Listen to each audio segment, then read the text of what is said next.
Viggo Mortensen. À la glissade. Pas terre, tu vas voir si c'est mis qu'à copier sur Oscar. Tenez-vous. Taisez-vous. Non, Olivier, tu vas me niquer la batterie. David Douillet.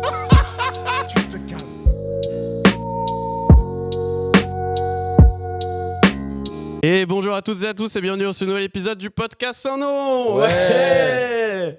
Un podcast qui est très attaché à ses mémoires, aux devoirs de mémoire et à l'importance de conserver le passé pour influencer le futur. C'est d'ailleurs pour ça qu'on a supprimé tous nos anciens épisodes pour ne pas qu'on vienne nous reprocher des choses plus tard. Ouais. C'est bien, du coup c'est spontané comme intro, c'est cool, on l'a pas recommencé 4 fois avant. Et pour m'accompagner aujourd'hui, ils sont au podcast sans nom ce que les archives sont à la ville. Source infinie de blagues et de connaissances, leur mémoire des prénoms et des dates fonctionne à pleine puissance et une odeur de vieux s'en dégage en permanence. C'est Swan et Félix, les meilleurs présentateurs de France. Ouais. Ça va les gars ? Ça va super. Et bah tant mieux alors. Et pour nous présenter aujourd'hui, navigateur au grand cœur et toujours à l'heure, encore et toujours, Simon, votre podcasteur. Ouais. T'as parlé très bas. Parce que sinon Vraiment ça tout fait de bas. l'écho. Ah d'accord. Et aujourd'hui, on fait un épisode un peu spécial parce qu'on est aux archives de Dunkerque qui portent un autre nom qu'on nous dira peut-être après, un nom plus long. Et aujourd'hui, on est en compagnie de Nicolas, Emmanuel et Isabelle. Ouais. Bonjour à tous. Bonjour, comment ça va ? Très bien. Ça va ? Vous avez l'air stressé de ce début d'enregistrement qui a recommencé plusieurs fois. Aujourd'hui, un épisode un peu spécial parce qu'on va recevoir plusieurs invités. Donc, vous êtes les 3 premiers à venir nous parler. On recevra d'autres personnes après pour parler un peu de cette structure des archives à Dunkerque. Je peux peut-être du coup vous laisser vous présenter, nous dire qui vous êtes, ce que vous faites ici, votre mission au sein des archives. Et commencer par Nicolas au hasard. Allez, tant pis pour la galanterie. Oui. Donc moi c'est Nicolas Fournier. Alors moi je suis à la fois le responsable de la salle de lecture et surtout chargé des recherches historiques. D'accord. Je détaillerai tout ça après. Merci. Concis, précis. Emmanuel Catrouillet, je suis responsable des archives de la ville de Dunkerque et celle de la communauté urbaine de Dunkerque. D'accord. Les missions seront présentées aussi plus tard. Ouais, ça marche, merci. C'est Isabelle Catoire. Je travaille essentiellement pour le service éducatif des archives et du CMUA. Ok. CMUA qui veut dire du coup ? Alors, Centre de la mémoire d'agglomération urbaine. Historiquement, on conserve nous ici les archives qui sont produites et reçues par la ville de Dunkerque. Quand je dis historiquement, c'est-à-dire depuis l'Ancien Régime, puisqu'on a des archives qui peuvent remonter facilement au 15-16e siècle. Donc on est vraiment dans la dimension historique des archives. Et donc, moi, évidemment, je ne les conserve pas depuis 4 siècles. Je suis seulement là depuis 25 ans, mais ce qui est déjà pas mal.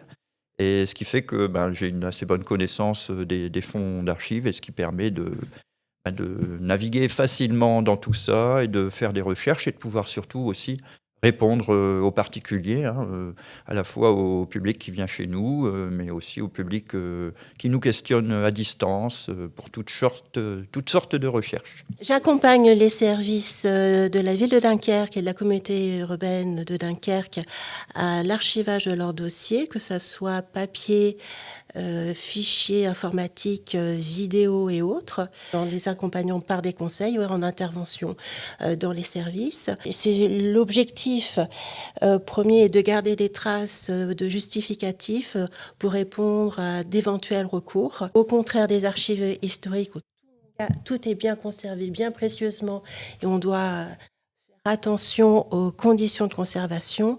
Les archives administratives, au bout d'un certain temps, soit sont conservées et deviennent des archives historiques, basculent dans le giron de Nicolas, ou alors elles sont détruites avec l'accord de l'État. Ok. Que nous conservons des archives publiques. L'archive, c'est le patrimoine public, au même titre que les tableaux que conserve le musée, par exemple. Ouais. Ok. Merci. Et certaines anciennes archives sont presque plus belles que des tableaux. Et toc. Prenez ça, le musée portuaire. Au pif, c'est les plus proches. Merci. Isabelle, je peux te laisser compléter avec tes missions ? Moi, mon travail, c'est vraiment la transmission du patrimoine à tous les publics. Donc, En fait, l'accueil du public ici, au centre de la mémoire dans la halle au sucre, pour accueillir aussi bien des adultes que des scolaires. Et aussi à l'extérieur, où on pourrait dire on met un peu les archives hors les murs, et on donne surtout aux gens envie de venir ici pour avoir la possibilité d'observer en réalité ces documents. Parce que comme on est un service public, très peu de personnes le savent, qui peuvent venir ici réaliser aussi leur propre enquête. Oui. Donc aussi bien aux scolaires qu'aux adultes, on leur donne vraiment ce goût par la curiosité de venir eux-mêmes faire leurs enquêtes et donc de trouver leurs preuves pour répondre à toutes leurs thématiques. Oui, c'est quelque chose qui est intéressant, mais que moi perso j'ai découvert pendant ces échanges qu'on a eus pour ce podcast. C'était ce fait-là que c'est accessible à tout le monde en fait. C'est pas que quelque chose qu'on voit dans les films quand ils vont rechercher dans les archives de la vie, etc. C'est quelque chose qui est très faisable. Et là d'ailleurs, on est à côté de la salle de lecture où des gens peuvent venir pour consulter des archives. Donc c'est assez intéressant pour ça. Le petit côté secret, c'est aussi un outil formidable pour éveiller la curiosité aussi bien des grands que des petits. Parce que tout ce qui est secret, il y a un petit peu de magie et on utilise énormément ça en pédagogie. Ce qui fait que l'intérêt après pour les archives et les documents, même personnels du public qu'on reçoit, ne sera plus le même après leur venue ici. Ouais. Du coup, tu parlais de ce côté-là, d'éveiller la curiosité, un peu l'intérêt de chacun pour ça. Et comment vous, au sein de vos missions, au sein de la structure, vous assurez ce lien entre les archives et le grand public et aussi avec les autres structures un peu du territoire? Comment vous assurez, comment se positionnent un peu les archives par rapport à tous les acteurs et personnes qui l'entourent? Alors moi, je vais parler pour les scolaires et le public qu'on accueille sur notre offre pédagogique. On peut proposer aussi bien des sorties patrimoine, donc sur différentes thématiques. Ça peut être une époque comme le Moyen-Âge, ça peut être un lieu, le quartier excentrique, l'hôtel de ville. Et après, on fait des ateliers aussi sur place. Et ça peut être également sur différentes thématiques. Ça peut être aussi bien sur des thématiques un petit peu compliquées comme le commerce triangulaire, ou ça peut être des ateliers beaucoup plus sympathiques comme la calligraphie, l'enluminure pour traiter des périodes avec tout public.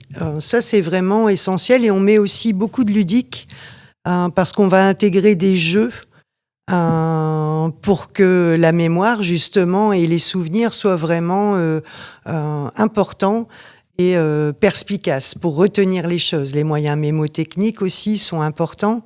Et le but de chaque animation, c'est que tout public puisse s'approprier les archives. C'est-à-dire qu'après, ce ne sont plus les nôtres. On a transmis notre patrimoine et ce sont les élèves ou les adultes qu'on a reçus qui s'approprient le patrimoine. Donc, ce sont leurs archives et c'est ça la vérité. Et c'est pour aussi leur donner envie aussi de créer leurs propres archives à eux. Oui. De conserver ça après, cette habitude dans leur vie personnelle. Et puis l'image qu'ils auront envie aussi de transmettre. Et vous travaillez avec quel type de public, dans le sens avec des scolaires, des associations, des organismes, des publics empêchés, etc. On est un service public et on accueille vraiment tout type de public. Au niveau des différences, ça peut vraiment aller à partir du moment où on a un petit peu la maîtrise de la lecture. On est parti dans les archives et après, ça dépend vraiment aussi la volonté. Par exemple, si c'est des associations ou des maisons de quartier, quel est leur besoin et leur objectif quand ils viennent ici. On monte des projets pédagogiques aussi avec des écoles. On peut participer et les aider à réaliser leur inscription et leur réalisation un concours, par exemple, de l'éducation nationale. On peut les aider sur une exposition qu'ils auraient envie de réaliser par eux-mêmes pour leur établissement, ou même un blason qu'ils ont envie de se fabriquer.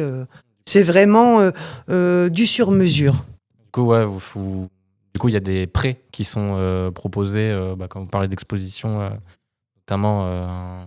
Il y a un peu du hors les murs quand même qui sont proposés, des ateliers sur place, quoi. Nicolas souvent organise les prêts d'exposition avec Véronique. Et c'est vrai que ça, c'est important aussi de souligner que toutes nos prestations en tant que service public sont gratuites.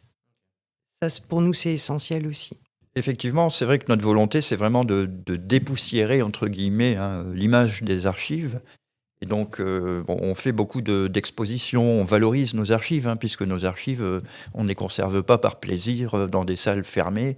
Le but, c'est bien de faire de la médiation autour et donc de raconter l'histoire de nos communes, l'histoire de nos quartiers, et une histoire d'ailleurs qui touche bien souvent les habitants. Et donc, on a pour ça aussi notre site internet, nos pages Facebook, donc des outils complètement aujourd'hui, des outils numériques et complètement d'actualité. Tout ça, comme je disais, pour dépoussiérer l'image des archives. Alors on reçoit aussi beaucoup de public ici en direct dans la salle de lecture.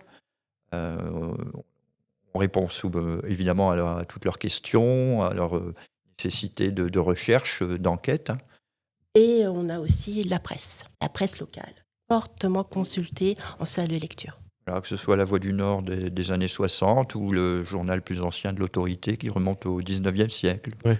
On peut retrouver des traces, par exemple, des grandes campagnes de pêche à Islande, des choses comme ça. Et c'est ce qui était intéressant. Nous, quand on était venu visiter, déjà Félix, tu as pu te refaire tous les journaux de Mickey depuis 1960. C'était un régal. Ouais, et avec les jouets. Les jouets sont encore avec là. les jouets surprises dedans. Et surtout, nous, Camilla m'avait montré un journal qui datait de l'occupation. C'était en mode les Alliés se font complètement battre et les Allemands progressent, etc. Ça mettait beaucoup en avant l'armée allemande parce que c'était au temps de l'occupation et du coup c'est hyper intéressant, je trouve, de voir que ça a toujours existé cette manipulation de la presse. Voilà, la propagande. C'est pour un autre tournant. Le journalope. Non, mais on a toujours un peu ce... je trouve que ça raconte des choses sur les époques aussi propres à chaque document, quoi. Bah, c'est le reflet d'une époque, quoi. Exactement. C'est ça, c'est un Si vous voulez screenshot conclure, de l'époque. Là, on vous a décrit un public, surtout le public en externe. Donc, c'est promouvoir, accompagner, valoriser notre patrimoine, nos archives auprès du grand public. Une archive, un document, que ça soit papier, numérique et autres, c'est une archive dès la création. On était un point, un astérix, c'est déjà une archive. Et ça, vendre cette notion auprès de nos collègues en leur disant, comme c'est des archives, il ne faut pas faire n'importe quoi. C'est aussi un travail de sensibilisation. Donc, pour cela, on leur propose des ateliers, on leur propose des visites de magasins et autres pour leur montrer un beau magasin bien classé, bien organisé, et en leur disant, ça, c'est l'idéal. Donc, mais pour avoir ça, il faut qu'ils gèrent bien leur dossier. Ok, d'accord. Comme ça que vous avez convaincu Nicolas de rendre les lettres de noblesse de Jean Bart qu'il avait volées pour chez lui. Voilà, je n'ai pas réussi à les vendre sur eBay, alors je les ai ramenés. En même temps, les lettres d'anoblissement de Jean Bart, à mon avis, ça se verrait assez vite si on les mettait en vente. Parce que déjà, moi, je me pose aussi la question de savoir quelle est la limite, à partir de quel moment vous considérez que c'est une archive, vous. En tout cas, vous les prenez.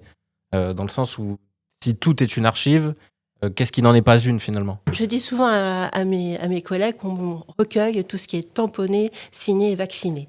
C'est-à-dire les documents terminés qui sont signés à la main ou par signature électronique, et avec un contrôle, donc soit le contrôle du percepteur pour les dépenses, les recettes, ou quand c'est des délibérations ou des actes, c'est le contrôle de légalité, donc le contrôle de l'État sur les actes.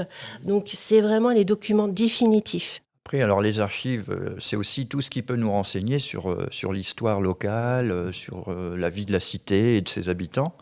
Donc ça recouvre beaucoup de types de documents. Ce n'est pas seulement des documents écrits. Vous avez aussi bien des registres de délibération des conseils municipaux de nos communes, mais on a aussi des collections de photographies, de cartes postales.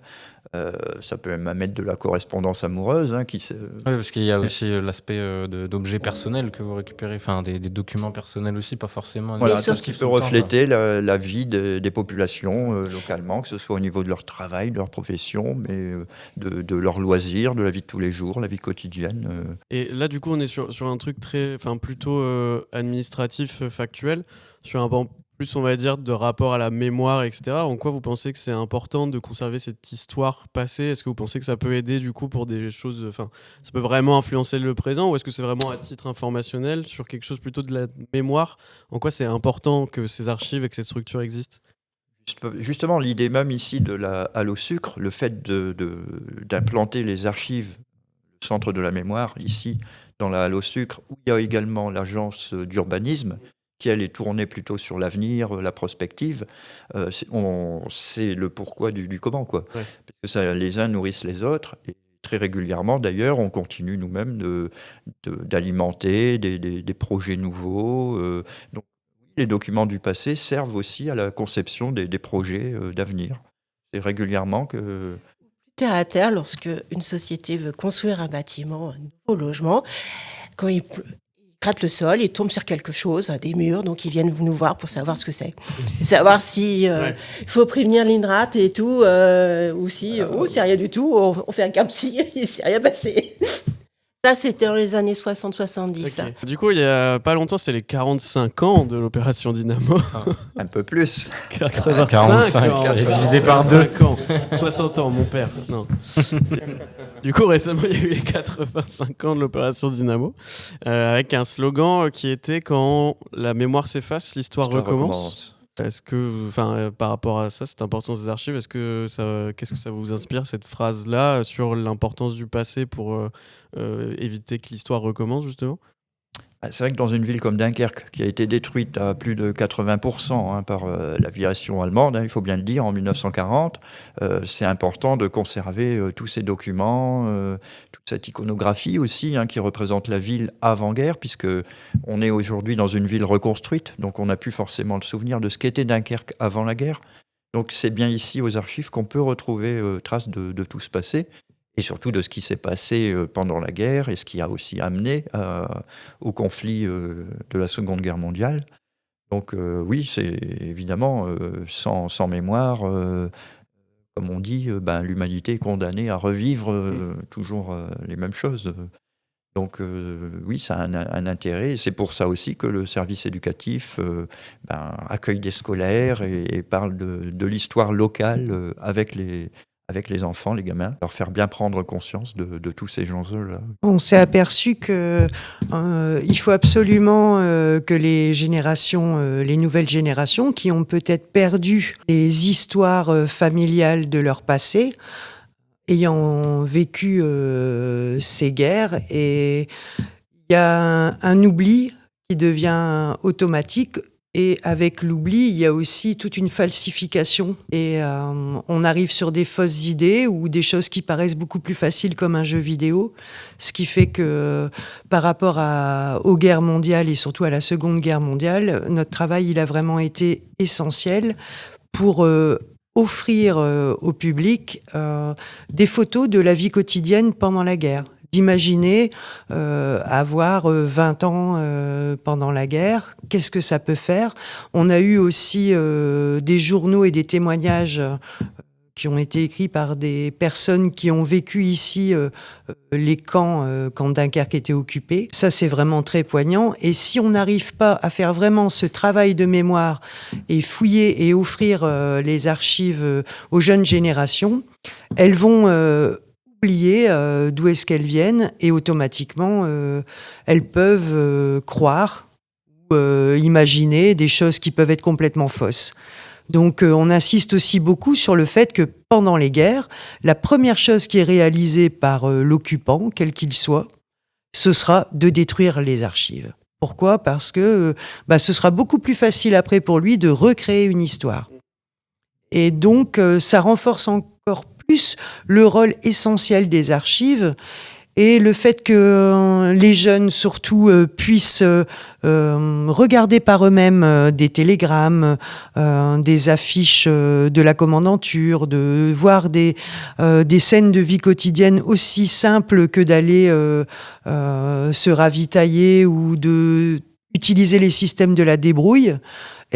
Ça va leur donner un regard un petit peu plus différent sur les éventuelles guerres qui pourraient avoir lieu tout autour et qui pourraient aussi nous toucher parce qu'on n'est jamais à l'abri.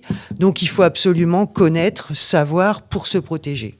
Ça, c'est important. Puisqu'on parlait de l'opération Dynamo, il faut savoir aussi que toute notre iconographie, les photos anciennes, peuvent servir aussi pour le cinéma, par exemple.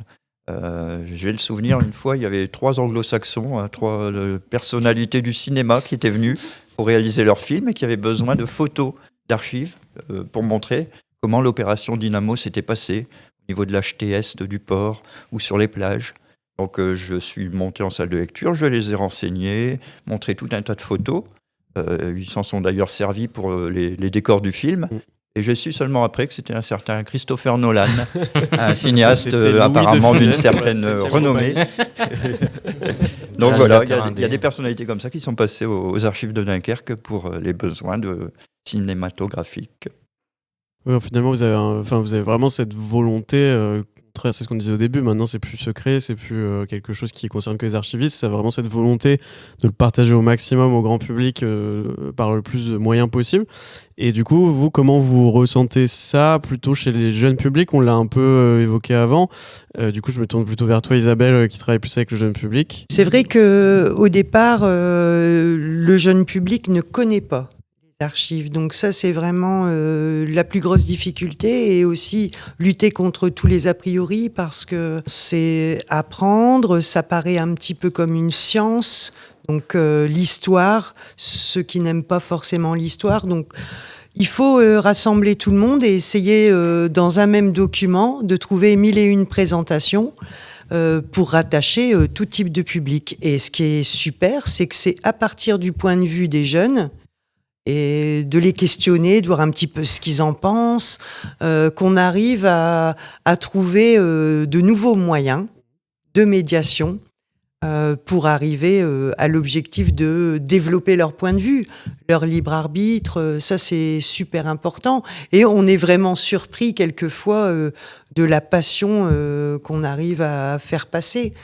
Moi, je suis très fière quand j'ai des jeunes qui refont les visites après moi parce que ça y est, ils peuvent s'improviser animateurs, ils ont tous les moyens mémotechniques. Là, je me dis, c'est bingo, c'est gagné. Ça, c'est vraiment essentiel. Après, on se rend compte qu'avec tous les moyens d'information qui sont actuels, eh ben, c'est pas forcément que les jeunes ont envie de découvrir beaucoup de choses. Donc ici, c'est un moyen pour eux d'aller un petit peu plus loin et de découvrir vraiment par eux-mêmes, parce que c'est là le but. Hein. Nous, on met à disposition, on transmet, mais c'est vraiment eux qui font ce travail de mémoire, de découvrir quelque chose et peut-être, pourquoi pas, des métiers futurs. Et en tout cas, ils savent que si un jour ils ont une enquête à faire, on sera là et que le matériel, c'est du matériel public et ils y ont accès, ils y ont droit. Ça, c'est important aussi, avoir droit à quelque chose et leur faire connaître ce droit, c'est l'essentiel. Finalement, pour un peu conclure chacun votre tour, est-ce que vous pouvez, en quelques mots, quelques phrases, dire pour vous, finalement, au sein de la société actuelle, quel est le rôle majeur des archives selon vous Le rôle premier d'un archiviste, évidemment, c'est de conserver tout ce patrimoine écrit, tout ce qui est finalement notre patrimoine collectif, puisque nous ne sommes que les gardiens de ce patrimoine écrit, mais il appartient au final à tout le monde, à toute la collectivité. C'est le patrimoine public. Donc, voilà. Donc, c'est-à-dire de pouvoir aussi le mettre à disposition dans de bonnes conditions, que ce soit en présentiel, en salle de lecture, qu'à distance par le site internet ou par le prêt à disposition. Donc, on a aussi cette mission de transmission. Voilà. On est gardien, transmission. On est aussi des passeurs de mémoire, comme on dit souvent. Ça permet de transmettre l'histoire locale, la mémoire du territoire, plus jeune mais pas seulement, à tout un chacun. Et faire que toutes les archives, même les plus anciennes, soient vraiment actuelles parce qu'elles ont un rôle. Il faut savoir un petit peu son passé pour se connaître et savoir où est-ce qu'on a envie d'aller. Très belle phrase de conclusion. C'est bon pour tout le monde ? Écoutez, merci d'avoir participé. Merci d'avoir répondu à nos questions. Avec plaisir. On va enchaîner du coup, si c'est bon pour vous. Merci à vous. Et on est à présent pour continuer notre conversation sur les archives en compagnie de Clotilde, Cécile et Pierre-Marie. Ouais. On sait jamais trop quoi faire. Pour ça. On sait jamais si on applaudit. Bienvenue. Est-ce que je peux vous laisser déjà vous présenter chacun, nous dire qui vous êtes et puis ce que vous faites du coup vous au sein des archives. Bonjour, donc moi c'est Clotilde. Je suis archiviste donc au Centre de la mémoire urbaine d'agglomération, le service des archives de Dunkerque. Moi j'ai commencé ici en tant qu'archiviste en charge de coordonner l'équipe sur la manière de collecter et de classer les archives. Et aujourd'hui, mes missions s'adaptent un petit peu et je m'occupe davantage d'orienter la collecte des archives électroniques. Et ma troisième mission, mon troisième casque, c'est de coordonner la collecte, le traitement des archives privées sur le territoire, qui constitue aussi l'une de nos missions. Moi, il y a 12 ans, je suis arrivé aux archives par hasard. Je suis passionné de généalogie et donc le but, c'est de travailler avec le public et d'essayer de faire des recherches généalogiques pour les personnes et puis aussi de transmettre les documents, les documents que les gens nous demandent, quoi. Voilà. Ok. Moi, je suis Cécile. Je travaille aux archives depuis 2018. Je suis archiviste et je suis plutôt spécialisée dans le numérique et les supports comme l'audiovisuel, le sonore ou les bibliothèques d'archives. D'accord, merci pour ces 3 présentations très... ça se voit que vous avez l'habitude de vous présenter très concises. Du coup, c'est assez intéressant parce qu'avant, on avait plus le côté archive historique, conservation des archives. Là, vous avez du coup un bon rapport avec le numérique, les choses plus actuelles, même du coup les gens qui viennent maintenant chercher leur généalogie.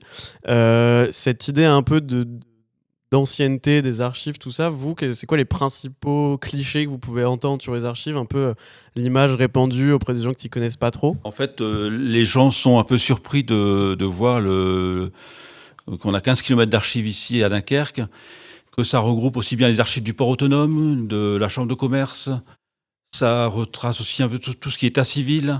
Enfin, c'est très varié, on a toute la presse d'avant-guerre, on a les Voix du Nord. En fait, je pense que je partirai en retraite, je ne saurais pas encore tout ce qu'il y a aux archives, parce que c'est vrai que c'est tellement varié, et selon les recherches des personnes, on découvre nous-mêmes des choses qu'on ne connaissait pas, quoi. Voilà. Ok. Alors, les clichés quand même les plus répandus, c'est la poussière, c'est vrai. Le fait qu'on travaille dans des caves ou des greniers, c'est aussi vrai parfois. Et le troisième cliché, je dirais l'ennui. Parce qu'on est quand même aussi apparenté à l'administration. Donc on nous imagine, je crois, derrière des bureaux, à faire tout le temps la même chose. Et c'est vraiment pas du tout ça, en fait. Moi, c'est ce que j'aime dans mon métier, c'est que c'est très, très diversifié. On peut faire énormément de choses. On est au contact du public, de chercheurs, d'artistes, de gens jeunes comme des plus vieux. Des gens qui habitent ici, qui sont nés ici comme des étrangers. Donc voilà, c'est très diversifié. On fait à la fois de la collecte, du classement, de la conservation et de la communication auprès du public. Donc il y a vraiment beaucoup de missions. Ok. Et du coup, tu parlais du numérique, ça tombe bien, c'est la question d'après. C'est quoi la place du numérique actuellement dans les archives? Est-ce que du coup, on peut imaginer effectivement que maintenant tout est numérisé? Est-ce qu'il y a quand même encore une place importante de l'archive physique, entre guillemets? C'est quoi du coup la place un peu que c'est en train de prendre au sein des archives? Forcément, chaque année, ça revêt une importance de plus en plus grande, si je peux dire ça comme ça. Mais à mon sens, en tout cas, ça ne pourra jamais remplacer le support physique, le papier. De toute façon, le numérique, pour être exploité, finalement, il a aussi besoin d'un support physique, plutôt des machines, et puis des supports de sauvegarde qui sont bien réels, qui ne sont pas abstraits. Puis j'ai aussi envie de répondre en disant que ça ne pourra pas complètement remplacer le papier aussi, dans le sens où ici, on a des archives qui ont plusieurs centaines d'années, qui sont toujours là. Je ne mets pas ma main à couper de ce qu'il adviendra des données numériques dans plusieurs centaines d'années. Mais justement, notre rôle, c'est d'essayer de faire en sorte qu'on puisse toujours les exploiter et les consulter. En revanche, dans nos missions et dans nos métiers actuels, c'est vrai qu'il y a une place assez grandissante, puisque nos collègues de l'administration de Dunkerque, de la communauté urbaine, aujourd'hui, ils produisent leurs documents ou ils remplissent les missions auprès des usagers, citoyens sous format numérique. Voilà, que ce soit pour le dépôt d'un permis de construire ou pour effectivement compléter des données personnelles. Ça va se faire aujourd'hui sur des logiciels, sur des plateformes informatiques. Et notre rôle, justement, c'est d'aller voir ce qu'on va pouvoir collecter, qu'on va pouvoir sauvegarder. C'est pas parce qu'aujourd'hui c'est numérique qu'on se dit ça nous concerne plus, bien au contraire, ça nous demande de nous adapter au fur et à mesure des évolutions. L'expérience a fait qu'on a récupéré le fonds audiovisuel de ID7 de Dunkerque et on voit l'évolution. Je vois que vous filmez avec des petits appareils et nous on a vu les anciennes caméras et on voit l'évolution du numérique aussi. Et il y a des moments où le numérique on n'arrive plus à l'utiliser parce qu'on n'a plus les supports. Okay. Et on se rend pas compte, mais les supports changent et peut-être que demain on n'aura plus les supports pour lire les disques ça. Maintenant on arrive à la clé USB. Avant on avait les petits disques d'ordinateur. Maintenant après c'est une évolution. C'est assez rapide quoi. C'est très rapide. C'est vrai qu'on dit souvent que l'évolution technologique a été hyper rapide surtout ces dernières années, mais du coup c'est vrai qu'il y a une obsolescence aussi plus rapide parce que maintenant moi quand j'étais petit je regardais des cassettes. Maintenant, trouver un lecteur cassette, c'est plus forcément facile. Et c'est vrai que du coup, il y a des choses qui se perdent comme ça. Là où un journal qui date de la guerre, s'il est conservé, il sera conservé toujours. C'est peut-être ça aussi, cette différence entre les archives numériques et les archives physiques. Donc là, on essaye aussi de conserver un petit peu des appareils numériques, justement, des lecteurs. On a essayé de faire un effort, mais c'est pas évident. Parce que... Oui, et du coup, on vous fait don des caméras à la fin. Ouais, d'accord. Merci. Et parce que du coup, là, je reviens un peu sur le côté collecte des infos, des archives, etc. Tout à l'heure, on en a parlé sur le côté un peu administratif, privé, professionnel, public, voilà. Et tout ce qui est privé, comment c'est possible de faire des dons ? J'imagine que ça marche par des dons. Et est-ce que vous menez parfois des projets où vous recherchez particulièrement quelque chose ? Je sais que la dernière fois, pendant la réunion, on avait parlé justement sur les sortes d'archives sur les trucs LGBT, etc. Est-ce que vous pouvez nous parler de ça, justement, ce genre de projet mené, des sortes d'appels à recherche de... Oui, effectivement, on recherche aussi. On a aussi pour mission de collecter et de recevoir des archives qui ne sont pas publiques et qui proviennent de personnes privées. Donc des personnes privées, ça peut être des gens comme vous et moi, ça peut être des associations, comme l'a mentionné Cécile, des entreprises, des professionnels comme des artistes, des photographes, des chercheurs aussi, qui vont nous livrer leurs travaux. Pour les faire rentrer dans nos collections, il y a un petit cadrage juridique qui est nécessaire, mais il s'agit simplement de stipuler par écrit qu'on est d'accord pour en faire don aux archives, et nous, on s'arrange avec eux pour savoir de quelle manière le public souhaite qu'on communique les documents qu'ils nous donnent. Et après, au niveau des formes que ça revêt, ça peut être... c'est hyper variable, en fait. Ça peut être des écrits, ça peut être de l'audiovisuel. Parfois, on nous propose aussi des objets, des photos. On peut aussi retrouver des choses plus saugrenues. Une fois, j'ai retrouvé un portefeuille avec des documents d'identité qui n'avaient pas été enlevés. Le portefeuille datait des années 30. Et à côté de ces dons qui sont assez spontanés et périodiques, en fonction de l'actualité nationale, internationale, on peut vouloir lancer des projets de collecte pour commémorer des événements ou essayer, par exemple, de constituer des mémoires qui n'existent pas. Parce que vous vous en doutez bien, mais... ce qui est aux archives, c'est ce qu'on va retenir en quelque sorte de la société dunkerquoise et du territoire dans 50 ans, dans 100 ans. Pas aux archives, je ne vais pas dire que ça va tomber aux oubliettes, mais forcément ça va être plus compliqué d'aller retracer l'histoire d'un groupe culturel ou de certaines personnes ou d'une famille. Donc pour essayer d'avoir une histoire qui parle de chaque individu dans une ville donnée ou dans un endroit donné, on lance des appels à collecte, à mémoire. Donc, on peut prendre pour exemple, cette année, c'est la collecte sur les mémoires LGBT, afin de pouvoir constituer ce qu'a été l'histoire de ces groupes, qui sont souvent, qui se cachent ou sont secrets, mais ce ne sont pas forcément des personnes qui vont s'afficher au grand jour quotidiennement. Et pourtant, c'est une histoire qui a toujours existé. Et on a parfois des chercheurs qui viennent nous demander des choses sur ces thématiques. Ça peut être sur des répressions, sur des associations. Donc, on s'est dit que ça pouvait être important de constituer un ensemble documentaire à ce sujet. Je vais prendre quelque chose d'assez différent. C'était les Jeux Olympiques en 2024. Les archives nationales et le service ministériel des archives de France a proposé au service des collectivités publiques de récolter davantage de documents qui ont trait au sport. Parce que finalement, quand on analyse nos fonds, on va avoir peu de documents qui parlent du sport, parce que quand on va faire du sport, on va pas rédiger des documents. En fait, on va courir, on va nager, on va faire du roller, mais on se dit pas que ça va avoir une importance de conserver toute l'administration autour d'une association sportive ou un reportage photo. Et du coup, on se rend compte au fil du temps qu'il est compliqué de retrouver des documents et des souvenirs par rapport à cette thématique.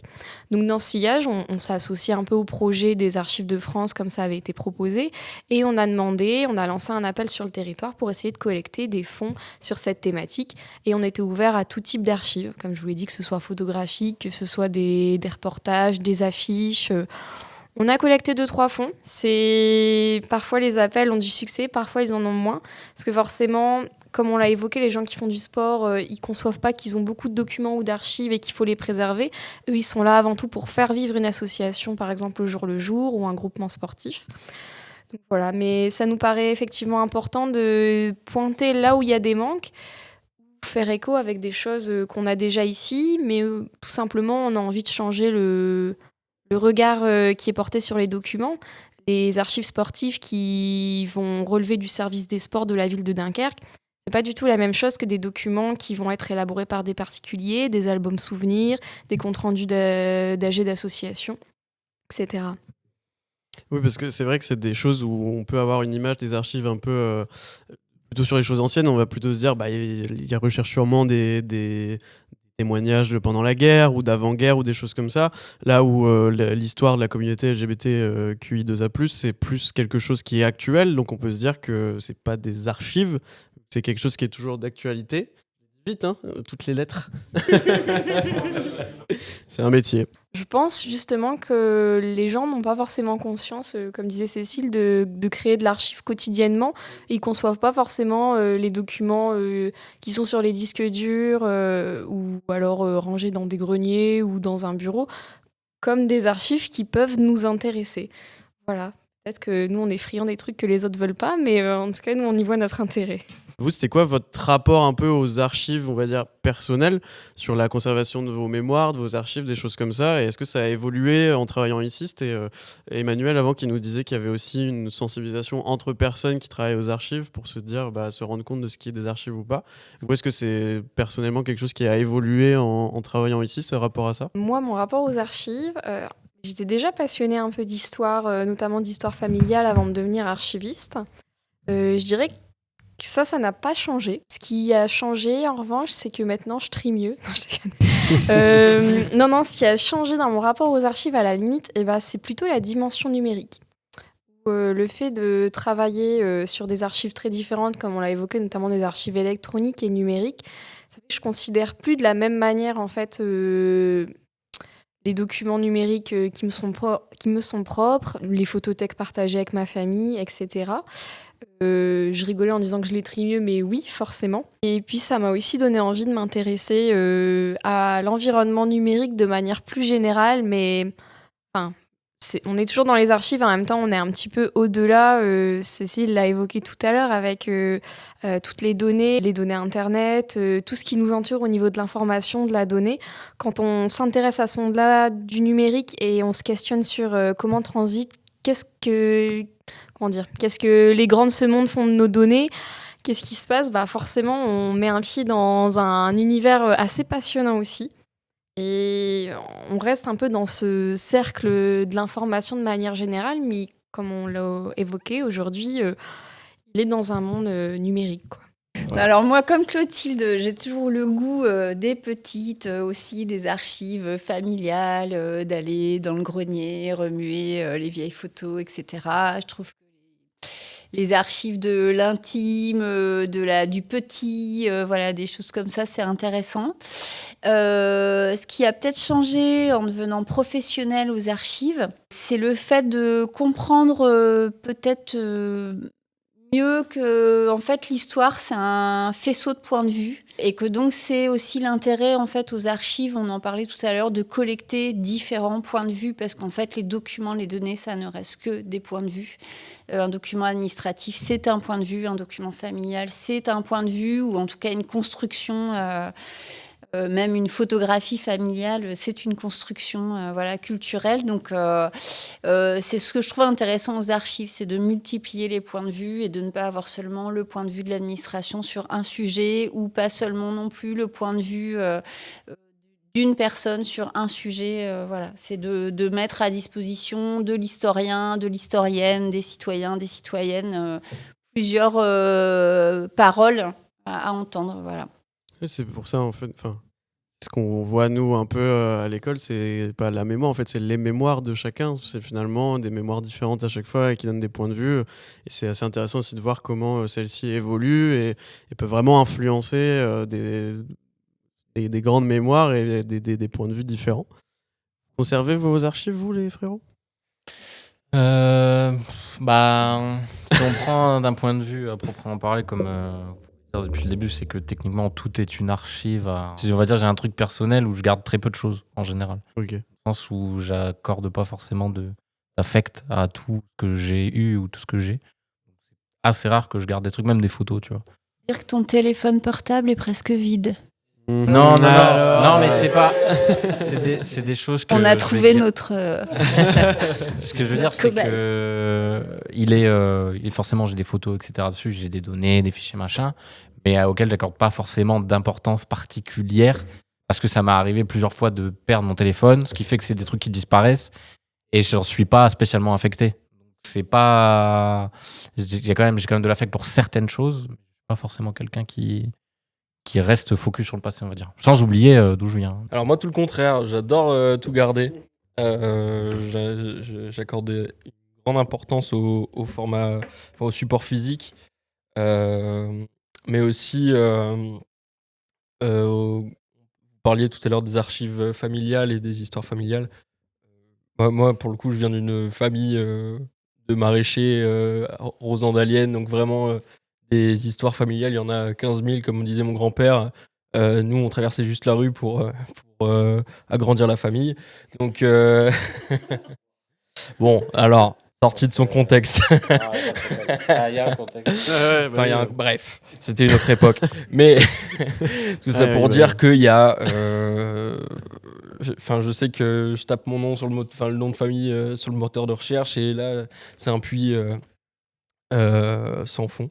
Et je pense que ça doit être pareil ici. Je pense que je sais pas si un jour je m'exercerai à commencer à chercher des archives ici, parce que du coup, si en plus ça touche tout ce qui est littoral, donc forcément Rosendal, ça va être. Je vais passer peut-être. Ah non, Pierre-Marie, il est là.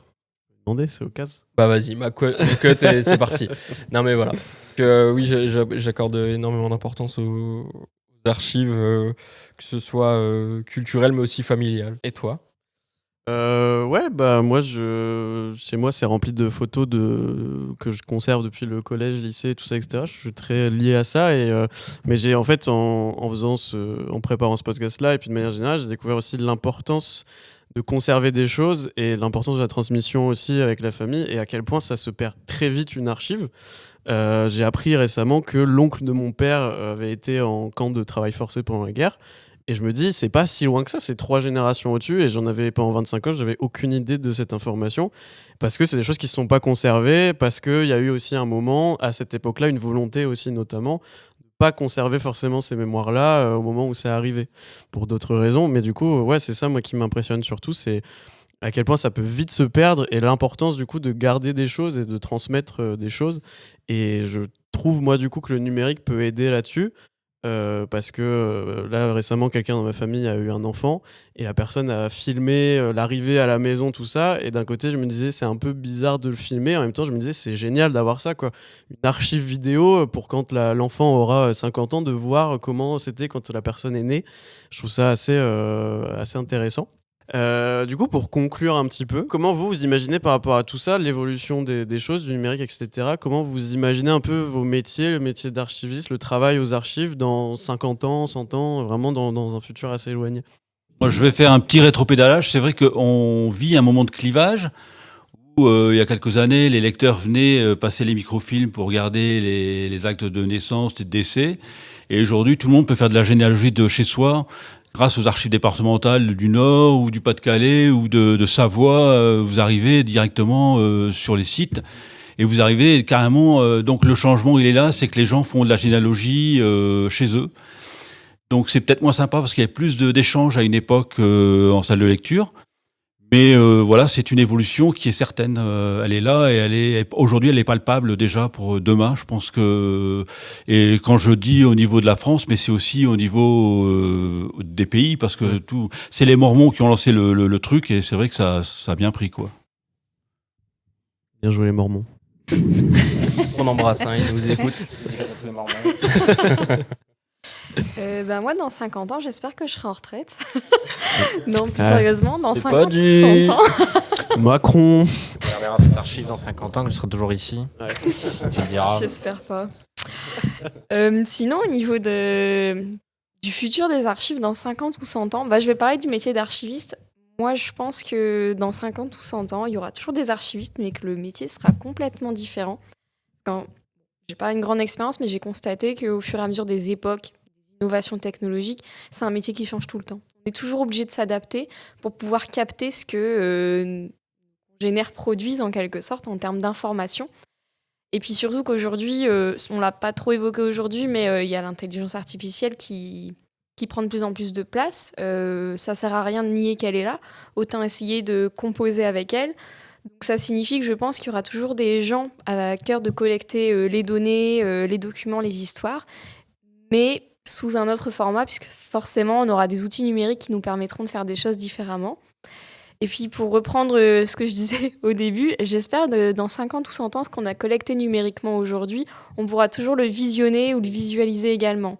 Ça, je n'en suis pas certaine. Je le souhaite, parce qu'on met du cœur à l'ouvrage à le faire aujourd'hui, que ce soit des anciens fonds vidéo, comme dit Pierre-Marie pour ID7, ou alors des délibérations de la ville de Dunkerque qui sont aujourd'hui sous format numérique. Ça me paraît important qu'elles soient toujours lisibles d'ici plusieurs cinquantaines, voire centaines d'années. Ok. Le podcast que vous regardez actuellement en hologramme, peut-être, dans le salon. Il nous reste 6 minutes pour conclure. Ça fait 2 minutes chacun. Non. Du coup, un peu en conclusion, pour dire en quelques mots, qu'est-ce que pour vous, quel est le rôle des archives au sein de la société actuelle, de votre métier, et puis un peu pour conclure de manière générale sur tout ce dont on vient de parler. Sacrée question, le rôle des archives. Qui a proposé de la rajouter. Ah oui, c'est vrai. Merci Clotilde. Oui, c'est ambitieux, mais c'est vrai que ça me paraît important, puisque j'imagine que si vous êtes là aujourd'hui, c'est pour essayer de comprendre aussi qu'est-ce qu'on fait là. Bon, il y a une réponse évidente, hein, on est là pour aider les gens à comprendre ce qui s'est passé, puisque forcément, ça permet aussi d'envisager le futur, de mieux comprendre ce qui fut, ce qui a été sur le territoire. Je dirais que les archives, elles servent à se construire. Et pas uniquement sur la base du passé, hein. On collecte plein de choses, on va collecter des données historiques, on va collecter par exemple des données géographiques, des données urbanistiques historiques. Si on veut construire une ville de demain, analyser ce qui s'est passé pour mieux rebondir, ça me semble important d'avoir un état de ce qui a été à ce niveau-là. Voilà, je me dis qu'une société sans archives, elle doit avoir du mal à savoir où elle va. Hein, ça fait un peu cliché Disney, mais c'est compliqué de savoir où on va quand on ne sait pas vraiment d'où l'on vient, ce qui s'est passé au préalable. Ok. J'adore. Ce combat de regard. Je veux dire un petit mot. Ce que je voudrais dire, c'est que je rejoins ma collègue, mais moi, c'est plus par rapport à l'expérience. Je pense par exemple aujourd'hui les déplacements doux, le vélo, le bus. Et aujourd'hui, on travaille sur des dossiers thématiques qui n'existaient pas hier. Et là, on travaille dessus aujourd'hui et le jour même. Demain, ça pourrait être analysé. Et je pense que c'est là. Mais c'est des exemples. Il y a des choses comme ça qui n'étaient pas à la mode dans le temps et qu'on ne parlait pas du tout. Aujourd'hui, quand on parle du vélo, quand on parle du bus, c'est des choses qui sont d'actualité, c'est des aménagements urbains, enfin ça va très loin, quoi, je veux dire. Voilà. Si c'est bon pour vous, on peut vous libérer. Merci d'avoir participé, merci d'être venu répondre à nos questions. J'espère que ça s'est bien passé. Merci d'être intéressé à nous. Pas de souci, c'est très très intéressant. Donc, c'est cool, hein, les archives. Okay. Soyez archives. C'est le mot de la fin. Ouais. Et donc on se retrouve avec le troisième groupe. Avec le troisième groupe, on est en compagnie de William, Camélia et Cécile. Bonjour, bienvenue. Bonjour. Est-ce que vous pouvez peut-être commencer chacun de votre tour par vous présenter, nous dire ce que vous faites aux archives, vos missions principales au sein de la structure? Camélia, tu fais quoi aux archives, toi? Je m'appelle Camélia, j'ai 27 ans, je travaille aux archives depuis 1 an et demi et j'ai une double casquette qui sont animatrice et communication. Et en gros, en animation, je fais des ateliers avec des collègues pour des enfants et pour aussi des adultes. Puis la communication, en fait, je fais de la conception graphique, je crée des documents print, j'occupe aussi des réseaux sociaux. Et vous, William, vous faites quoi au CMUA? Je me le demande depuis bien longtemps. Je ne suis pas le seul, puisque les autres m'observent. Pourtant, on m'a remis le soin de piloter l'affaire. Alors, c'est pas une affaire que de piloter l'affaire. Et dans ces conditions, je me pose encore la question de ce à quoi je sers. Il n'est pas rare qu'on me le demande aussi. C'est d'ailleurs ce que vous êtes en train de faire. Il faudra que je résolve cette question avant la fin des temps, surtout si vous voulez le diffuser. Pour autant, il m'a été remis le soin de diriger l'établissement. Alors, vous imaginez ce que c'est, tout comme Charles de Gaulle qui se plaignait d'avoir à piloter un pays qui avait plus de 400 fromages. Moi, j'ai une équipe de 14 archivistes qui m'accompagnent. Et donc, il s'agit de créer une résistance psychologique équilibrée entre les différents artisans de l'équipe dans un environnement complexe, hostile, composite, virtuellement généreux, mais parfois agacé, qui est celui des usagers, celui des administrations dont on conserve les dossiers, et celui des directions politiques et culturelles qui nous animent et qui sont nos donneurs d'ordre. En gros, vous l'aurez compris, je sers à quelque chose, mais c'est difficile de savoir quoi. C'est toi le chef, quoi, en fait. Oui, c'est ça. Ok, merci pour cette présentation, Cécile. C'est dur de passer après le chef. T'as pas voulu passer avant. Ouais, tu Alors, lancé, hein. en peu de mots, moi je m'occupe de la conservation, de la préservation du patrimoine et de sa restauration. Grosso modo, dans l'infirmerie des archives. Ok. Voilà. Là où les documents en mauvais état passent et trépassent. Voilà. Ok. Faut que je sois plus explicite ou ça suffit? Oui, tu peux. De quoi souffrent les documents? Ah oui, c'est quoi les différentes formes de restauration? Il faut aller, d'accord, ok. En fait, les documents, les archives, c'est un patrimoine qui est fragile. C'est un patrimoine papier qui évolue avec son environnement parce que le papier réagit avec la lumière, avec l'humidité, avec la température. Et tout ça, c'est autant de facteurs qui vont altérer son état au fur et à mesure des siècles. Moi, mon boulot, c'est de m'assurer qu'aujourd'hui, les conditions de conservation, elles soient optimales et respectées. Donc, ça va être la température et l'hygrométrie dans les magasins. Ce sera les conditionnements dans lesquels les archives sont conservées, et donc qui les protègent de la lumière, des petites bêtes. Et après, il y a l'aspect restauration. Là, on intervient directement sur le patrimoine papier. Ouais. Merci pour ces présentations. Et du coup, c'est une question qu'on a déjà posée au groupe précédent, mais c'est intéressant, je trouve, l'avoir du point de vue de chacun. Pour vous, c'est quoi les principaux clichés que vous pouvez entendre sur les archives?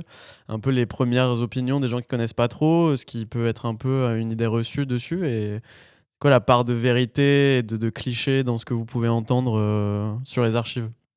Alors oui, moi j'ai une anecdote. Donc je sors d'études et c'est mon premier poste dans une mairie. J'arrive, c'est mon premier boulot en tant qu'archiviste.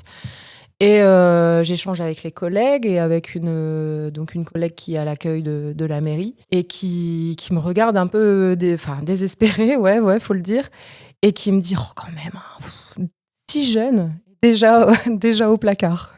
Voilà, et je me suis dit, ok, c'est ça. En fait, il va falloir se défendre avec cette étiquette de on est au placard, on est au milieu des boîtes, des vieilles choses dont plus personne n'a l'usage et l'image qu'on a de nous, voilà. C'est un peu un cliché, c'est un peu exagéré. Dans mon travail, je sors énormément puisque j'ai des publics, donc c'est quand même beaucoup du vivant. Est-ce que tu es d'accord avec ça? Oui, je partage les sentiments de Cécile et de Camélia. Le cliché qui veut que ce soit vieux est effectivement à corriger. Les archives, c'est une masse d'informations qui n'est pas forcément issue des temps anciens et qui peut être une masse d'informations d'hier. Le le caractère chatoyant ou rigolo des archives, il vient quand on s'y plonge. Mais on peut avoir le cliché de penser que c'est emmerdant et que c'est un ensemble de données qui nous laissent indifférents et qui ne servent à rien et dont on peut se demander pourquoi on les conserve et a fortiori pourquoi on paye des gens pour le faire. Donc ça, c'est la perception a priori quand on n'a pas ouvert une porte de service d'archives ou pas ouvert plus un document d'archives pour examiner ce qu'il était susceptible de révéler. Et donc ce cliché en quelque sorte, ou ces clichés en quelque sorte nous protègent, puisque à certains égards, comme il y a plein de gens qui ignorent comment c'est drôle, eh bien on encourage les clichés à être entretenus comme ça, on pourra s'amuser avec ceux que ça amuse. Et du coup, une fois que les gens s'y intéressent, enfin les gens qui s'intéressent, les gens qui valent le coup, comment vous assurez le lien entre les archives et ces personnes qui veulent découvrir, le grand public, et aussi comment vous assurez le lien entre les archives et les autres structures culturelles ou qui peuvent porter les mêmes missions au sein du territoire sur Dunkerque ? Je suis toujours, en soi, je suis toujours en contact avec le public et puis moi, je leur réponds pas forcément à une demande. Par exemple, pour ce qui est de la communication, si jamais j'utilise une photo d'archive par exemple, qui évoque la Seconde Guerre mondiale, voilà, je trouve qu'elle a quelque chose à raconter et je vais la communiquer. Enfin, j'ai donné un exemple parce que c'est parlant, mais c'est pas tout à fait pareil. Donc là, on a vraiment créé un contenu et il y a tout à fait, oui, effectivement, les vitrines mensuelles. Ça ne va pas être coupé. Ça sera pas coupé. Les vitrines mensuelles. J'en ai marre. Les vitrines mensuelles qui sont en fait des petites expositions. Donc c'est toute l'équipe qui décide en fait de choisir un sujet et de les mettre en valeur durant un mois. En fait, le choix des vitrines mensuelles, il est fait en fonction de l'actualité. L'actualité du Dunkerquois ou national, mais il est fait aussi en fonction de notre actualité à nous, par exemple au gré des classements qu'on effectue. Là, on a monté une vitrine avec une collègue puisqu'on a terminé le classement d'un fonds qui est celui d'un artiste local qui dirigeait la galerie d'art Regard sans cran d'arrêt, qui était une galerie en activité entre les années 80 et 2000. Et dans cette galerie, donc, il y avait des expositions organisées, mais il y avait aussi des ateliers d'art plastique. Et donc, on a essayé de valoriser à la fois les expositions et les ateliers qui pouvaient être organisés à destination des Dunkerquois et des Dunkerquoises. Et quand on a monté les vitrines mensuelles, on ne s'attendait pas à ce qu'il y ait un tel retour du public. C'est-à-dire qu'on a eu beaucoup de visiteurs et de visiteuses, des gens qui avaient participé en fait aux ateliers d'art plastique, qui ont eu vent à partir du travail de Camélia sur les réseaux sociaux, qui ont eu vent des vitrines. Donc l'artiste, pour ne pas le nommer, c'est Claude Lagouche. Donc, qui ont eu vent de la mise en valeur de son travail dans la salle de lecture du CMUA et qui sont venus consulter. Et donc, ça a permis de faire venir dans notre salle de lecture des gens qui ne seraient jamais, on peut pas prétendre de ce que les gens vont faire un jour ou l'autre, mais en tout cas, c'est des gens qu'on n'avait jamais vus et qui sont venus, qui ont découvert notre service, qui ont découvert un espace dans lequel ils n'avaient jamais mis les pieds.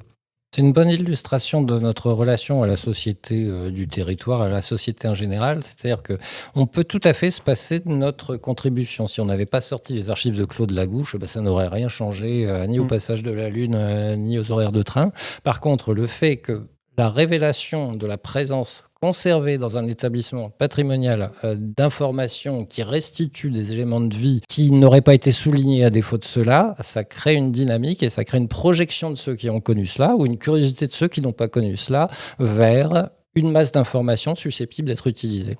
Il en est de ces expos comme des expos d'art. Quand on entre dans une expo où on découvre un certain nombre d'informations, on en fait une appropriation très spécifique personnellement. Nous collectons les archives des associations qui viennent en aide aux migrants. Ces documents, ils n'entrent pas de façon administrative dans nos rayonnages si on les prend au niveau de la mairie, mais par contre on sait qu'actuellement à Dunkerque il y a deux populations, une population qui est à peu près sédentaire et abritée et une population qui est de passage et beaucoup moins abritée, et que si on fait la statistique de ces deux communautés, on s'aperçoit que c'est pas neutre et que c'est pas rien. Donc si on regarde les documents administratifs de la période, certes on va trouver des traces, ça va apparaître, qu'il s'agisse de lire La Voix du Nord ou qu'il s'agisse de regarder les comptes rendus de la police à monsieur le maire, évidemment la situation de migration, elle va apparaître. Par contre, on n'en saura pas plus, on saura qu'il y a un truc, mais quand on va chercher les archives des associations qui viennent en aide, on a une réalité qui entre beaucoup plus dans le quotidien des choses et dans les problèmes qui se posent et comment notre société, par ses assauts et par le reste, tente de les résoudre et y arrive ou pas. Et de ce point de vue, on a quelque chose qui documente les années présentes, qui sont les nôtres, dont on ne sait pas quelle utilisation sera faite ultérieurement, mais dont on est certain qu'elle méritera une étude et que la vie universitaire ou que la vie politique permettront par cet intermédiaire une réflexion à mettre à profit ultérieurement. Donc oui, il y a des infos qui sont immédiatement parlantes, destruction de guerre et reconstruction, là on fait le lien. Mais il y a beaucoup de choses sur lesquelles on est sur des données beaucoup plus relatives, dont des objets non quantifiables, dont sujet à interprétation, donc sujet à prise de position ultérieure. On n'est pas dans les sciences exactes, mais par contre on est dans la nébuleuse réjouissante et stimulante des sciences humaines et de la variété des conclusions qu'on peut en tirer. En fait, ça fait quand même quelques années, juste pour peut-être contextualiser un petit peu, les archives, elles s'ouvrent depuis quelques années à quelque chose de plus sensible, à ce qu'on pourrait appeler les archives alternatives, les archives un peu des petits, pas dans le sens de l'histoire de Monsieur Tout-le-Monde, de Madame Tout-le-Monde, qui n'est pas perçue dans les archives publiques, très peu en fait. Nous, les archives, elles sont constituées de documents publics essentiellement. Ça va être des délibérations, oui, dans la généalogie, dans l'état civil, on peut percevoir des choses des humains d'une certaine époque. Mais ça reste très lissé dans ce que l'administration elle a de statistiques et d'enregistrement. Oui, voilà, ouais, c'est ça. Si vous prenez votre correspondance amoureuse, vous allez y déceler Martin et Gilbert, Martine et Gilberte, dans l'ordre que vous voulez, isolément ou en nombre. Vous faites comme vous voulez, c'est votre vie sexuelle, c'est pas la mienne. Mais vous allez avoir, au fil de ces échanges de SMS, de mails, de courriers illustrés, de fichiers images, évidemment, super, une relation particulière que nous, on va mettre dans le temps. On va mettre 2025, Gilbert et Martine, tralala, youpi en couleur. Le document qu'on va conserver 200 ans va être rigoureusement identique dans 200 ans quand on va le livrer au public. Et dans 200 ans, on va bien sûr voir Gilbert et Martine, mais par contre, la perception qu'on va avoir dans la relation amoureuse de 2025, c'est un portrait de la société 2025, avec des caractéristiques qui seront forcément communes en partie. On sera sur l'amour, on sera sur des éléments qui resteront essentiels et très bien perçus par l'interprète, et on sera aussi sur des formes qui ont radicalement évolué, soit par la couleur, soit par la façon, soit que sais-je. Donc de ce point de vue, aller chercher de l'information intime, pas forcément amoureuse, mais de l'information personnelle de vie quotidienne. Qu'est-ce que c'est qu'être boulanger à Petite-Sainte? Qu'est-ce que c'est qu'être marin-pêcheur? Qu'est-ce que c'est d'être femme de docker? Qu'est-ce que c'est qu'être ce que voudrait dresseur de chiens? Ça va apparaître dans les archives administratives avec une patente de dresseur de chien, un enregistrement. Marcel est bien dresseur de chien à partir du 13 mars. Donc ça, on le sait, c'est attesté. Mais par contre, comment c'est vécu, quelle est la couleur des chiens, comment il vit, quels sont ses problèmes et quelle est sa réalité dans sa société, c'est des choses qu'on va avoir en allant chercher les archives des personnes. Oui, ça vient donner de la nuance à l'histoire avec un grand H.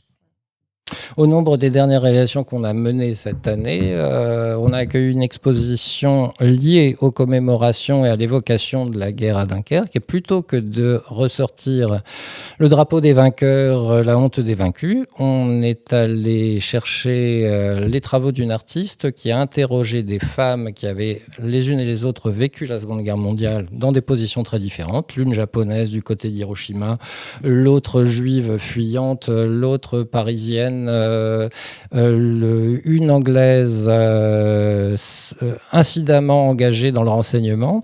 Et la façon qu'on avait d'accompagner la commémoration et la page d'histoire que restituait notre territoire, c'était de dire, alors que la guerre est une histoire qui est un objet en noir et blanc fait par les hommes et pour les hommes, comme chacun sait, l'histoire c'est vécu par les femmes, et c'est vécu par les femmes d'une façon qui est peut-être pas celle qu'on imagine. Donc là-dessus, on était sur le sensible, on était sur le parcours individuel, on était sur la mémoire, et sur un élément extrêmement intéressant de stimulation de notre perception de l'objet guerre dans nos habitudes. Et donc ça, c'était très très bien.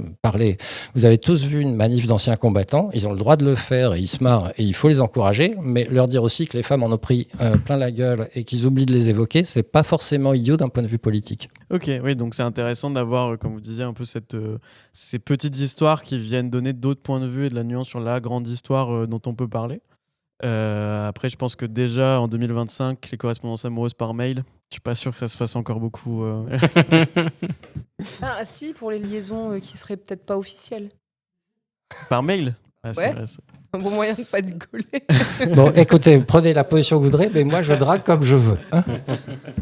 Mais du coup, c'est intéressant d'avoir ces petites histoires qui viennent un peu agrémenter, enfin, donner d'autres points de vue et de la nuance sur la grande histoire. Et du coup, vous qui travaillez un peu là-dedans avec votre rapport au public aussi, etc., est-ce que vous avez l'impression que le travail de mémoire, donc au-delà des archives, dans un peu le système éducatif actuel et tout, est-ce que vous pensez qu'il est assez mis en avant ? Est-ce que vous pensez qu'il y a encore beaucoup de travail à faire là-dessus ? Et surtout chez les jeunes, est-ce que vous avez l'impression, chez les plus jeunes, qui sont sensibles à ce travail de mémoire, à cette mémoire, à ce rapport aux archives, etc., ou c'est vraiment quelque chose, quand ils arrivent ici, qui leur est complètement inconnu ? Je ne sais pas si vous avez des ressentis là-dessus. En fait, ça dépend de l'âge. Et en fait, il y a toujours dans un groupe, j'ai remarqué, des petites pépites, entre guillemets, jeunes qui sont déjà, en fait, curieux. Quand on travaille avec des enfants, en général, on commence toujours par une visite des archives. Et là, quand ça commence déjà à émerger, ils regardent déjà la salle autour d'eux, ils voient que la ville a évolué, même s'ils ont du mal, encore une fois, à se situer même dans l'espace. Et voilà, donc c'est un peu, c'est des petites curiosités. Ils sont pas tous conscients. Ouais. Ils sont pas tous, mais il y en a qui sont passionnés d'histoire et qui donc, font un peu la différence. Et pour ce qui est de l'atelier travail de mémoire, désolé, c'est un peu décousu comme propos. Non, mais l'atelier de travail de mémoire, en fait, les enfants arrivent déjà avec donc, l'idée déjà même de ce que c'est la Seconde Guerre mondiale, et puis en fait, ils vont plonger dans le travail de résistance. Donc, ils vont se mettre à la place de résistants dunkerquois au travers d'ateliers. Ils vont voir aussi des objets. Par exemple, on a un drapeau résistant avec la Croix de Lorraine. Donc là, déjà, bim, c'est image. Et donc ils comprennent en fait que ça a vraiment existé et que du coup ils plongent, ils font un voyage dans le temps parce que justement on leur propose en fait des choses concrètes. C'est pas qu'un film, c'est pas de la fiction. Là ils voient que c'est vrai. C'est comme s'ils visitaient un musée en fait. Oui, c'est même plus qu'un musée finalement parce qu'un musée ils ont le droit peut de toucher. avoir des. Déjà la grosse nuance c'est qu'ils ont le droit de toucher la plupart des choses. Ils sont acteurs en plus parce qu'ils font des jeux. Et t'as le côté dans un musée, déjà il n'y a pas Nico, alors qu'ici, voilà. On l'embrasse Nicolas. Faut que je les rechoppe de temps en temps les deux à côté. Oui, je pense. C'est quoi ? Tu parles de notre Nicolas ? Ouais, Nicolas. Non, mais dans un musée, tu peux avoir plutôt des œuvres qui représentent des choses. Là, ici, tu as vraiment l'occasion de voir des vrais objets qui ont vécu à l'époque. Comme tu disais, le drapeau avec la Croix de Lorraine, tu sais que c'est une vraie personne à l'époque qui l'a fait et que ça vient de là. Et du coup, ça rend vraiment, je pense, les choses plus tangibles que de voir dans un bouquin d'histoire. Ça peut être écrit Dunkerque détruit. C'est pas hyper concret. Quand tu vois des photos qui ont été prises à l'époque, vraiment de la ville en ruine, etc., c'est beaucoup plus concret et plus impactant, je pense, surtout quand tu es plus jeune. Donner vraiment l'image de ce qui s'est passé. Ouais, ils ont besoin de visuels. Par rapport à cette idée de véracité de l'information, etc., d'apporter du concret, du tangible, est-ce que vous pensez qu'avec l'évolution actuelle du numérique et des différentes technologies, vous pensez que ce métier et les missions des archives auront beaucoup évolué d'ici 50 ans ? Comment vous imaginez un peu ça ? Vous pensez que cette part-là, notamment avec ce qu'on appelle les deepfakes, les choses un peu générées automatiquement, etc., vous pensez que c'est une chose qui peut interférer avec cette véracité des mémoires et ce travail d'archivage ? Qu'il y aura peut-être plus un tri à faire, des choses à être plus vigilant, ou vous pensez que le métier, les missions seront sensiblement les mêmes à l'avenir, dans le futur ? Notamment pour le métier de restaurateur, tu vois, parce que peut-être qu'à terme, les archives physiques n'existeront plus forcément. Et peut-être que justement, l'évolution de ce métier-là va évoluer. Enfin, l'évolution va évoluer, ça veut rien dire. Mais oui, mais je veux dire, parce que les fichiers numériques aussi, ça s'altère aussi avec le temps. Même la provenance des fichiers numériques, tu sais pas d'où ils viennent. Quand c'est uploadé sur un site, par exemple, qui peut être uploadé sur un autre truc, ça perd en qualité à force. Déjà, tu sais pas d'où ça vient. La source, tu tapes plus la source. La qualité n'est plus la même. Et du coup, tu te poses la question de savoir est-ce que le support physique des archives va continuer d'exister et tout passera pas au numérique, et comment ce métier va pouvoir évoluer de cette manière-là ? Au niveau de la restauration, même si demain on passe au tout numérique, on pourra pas détruire tout ce qu'on conserve, tous les siècles existants dans nos magasins. Et pour ce patrimoine-là qui existe, dans tous les cas, il faudra continuer de le préserver. Et du coup, peut-être en question de conclusion, pour un peu terminer tout ça, donnez-vous les mains. Ouais, on peut peut-être conclure sur une phrase générale pour définir le rôle pour vous des archives, de votre mission, de votre métier au sein de la société, de comment tout ça s'articule sur le territoire. Et puis un peu, pour finir, donner un mot de la fin un peu sur tout ce qu'on a dit, pour vous, de l'importance des archives. C'est toujours très difficile de définir le sens de ce qu'on réalise. Il y a beaucoup de choses qui sont ressenties, mises en œuvre pour des raisons qui sont valides, mais dont on n'est pas forcément les meilleurs énonciateurs.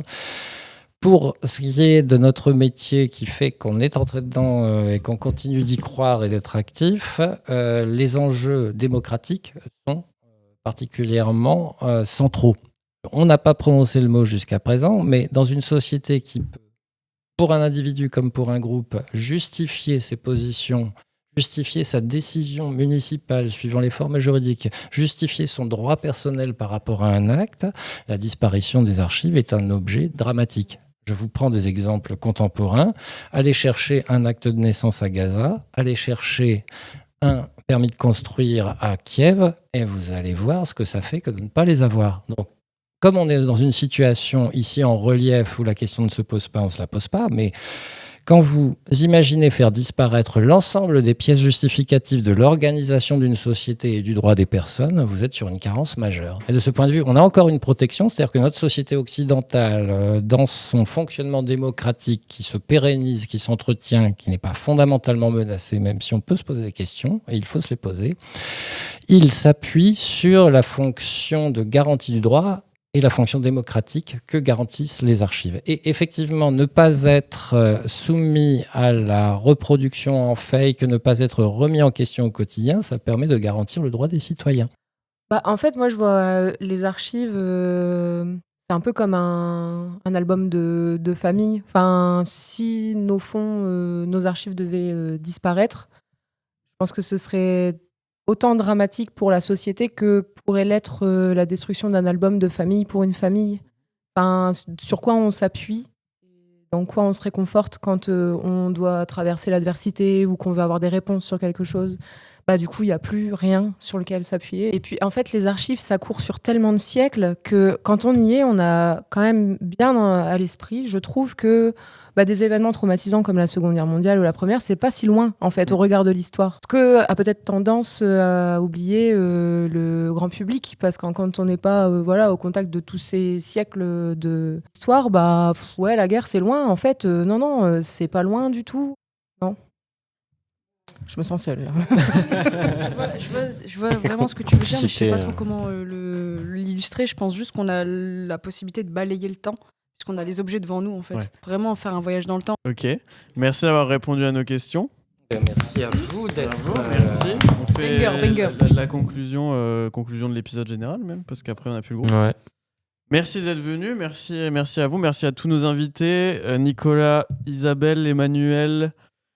Clotilde, Jean-Marie et Cécile. Pierre-Marie. Putain, t'as failli faire un sans faute. Allez, on commence tout l'épisode. Merci à tous nos invités. Merci au CMUA, aux archives de nous avoir reçus. Merci Florian de nous avoir filmés. Merci Lauré. Merci Lauré de pas être là aujourd'hui. Merci mes chers co-hosts d'avoir co-hosté pendant cet épisode. Et puis voilà, n'hésitez pas à vous abonner à nos différents comptes, à suivre, à écouter nos autres épisodes. Et puis on se retrouve pour un prochain épisode. Et à suivre aussi les archives. Bah oui, attends, tu veux peut-être aussi comment on peut suivre les archives. Effectivement, on a un site internet qui s'appelle archives de Dunkerque. Sur le site des archives de Dunkerque, on peut chercher soi-même des documents d'archives. Voilà, il y a très peu de gens qui le savent. Mais il y a une rubrique qui s'appelle Chercher. Et en fait, en tapant des mots-clés, trouver des documents si on les a. Ça permet aussi parfois de découvrir des petites pépites et surtout parfois trouver des numérisations. Et sinon, les réseaux sociaux, Instagram Archives de Dunkerque et Facebook, la page de Facebook CMUA Archives de Dunkerque. Merci. Tout sera en description. N'hésitez pas à aller consulter tout ça et puis on se retrouve pour un prochain épisode. Encore merci d'être venu. Oui, merci les podcasteurs. Et puis, C'est nous. ciao. Ciao. C'est ciao.